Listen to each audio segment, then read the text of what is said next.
Hi friends, welcome to Shanthi's home. இன்றைக்கி நம்ம வீடியோவில் என்ன பார்க்க போகிறோன்னா, மண்டே என் பொண்ணுக்கு ஒரு டெஸ்ட் இருக்குது.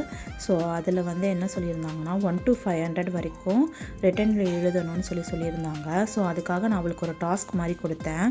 நீ 1 to 500 வரைக்கும் எழுதிட்டேன் அப்படின்னா நான் உன்னை கூட்டு போயிட்டு கடையில் கிஃப்ட் வாங்கி தரேன்னு சொல்லியிருந்தேன். ஸோ ஒரு மோட்டிவேட் பண்ணுற மாதிரி இருக்கும்னு சொல்லிட்டு ஸோ மேடமும் அடித்து பிடிச்சி எழுதுனாங்க.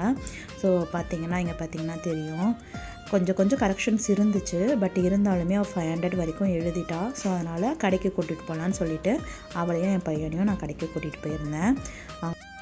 அந்த டாய் ஷாப்பில் பார்த்திங்கன்னா நிறைய பொம்மைங்க இருந்துச்சு. அது எல்லாமே ஒன்று ஒன்றா பார்த்துட்ருந்தோம்.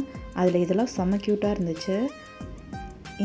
இதெல்லாமே கேட்டால், பட் இதெல்லாம் யூஸ் பண்ணுற மாதிரி இருக்காதுன்னு சொல்லிட்டு கூட்டிகிட்டு வந்துட்டேன். ஸோ மேடம் கடையவே ஒரு சுற்றுனாங்க. அவளுக்கு என்ன வேணும்னு அவளுக்கே தெரியல. ஸோ ஃபைனலாக ஒரு ஸ்கெட்ச் எடுத்துட்டாங்க. அதுக்குள்ளே இவர் இந்த காரை பார்த்துட்டு எனக்கு இது வேணும்னு சொல்லிட்டு செம்ம அழுக. இந்த சாரை சமாதானமே படுத்த முடியல. ஸோ வேறு வழியே இல்லாமல் வாங்கிட்டு வீட்டுக்கு தூக்கிட்டு வந்துட்டோம். அதை வச்சு விளையாடும்போது அவர் ஃபேஸில் செம்ம ஹாப்பி. இந்த மாதிரி சின்ன சின்ன விஷயங்களை குழந்தைங்களுக்கு நம்ம பண்ணும்போது நமக்குமே அது ரொம்ப ஹாப்பியாக தான் ஃபீல் ஆகுது. ஸோ மேடம் இந்த ஸ்கெட்சை தான் கிஃப்டாக வாங்கியிருந்தாங்க.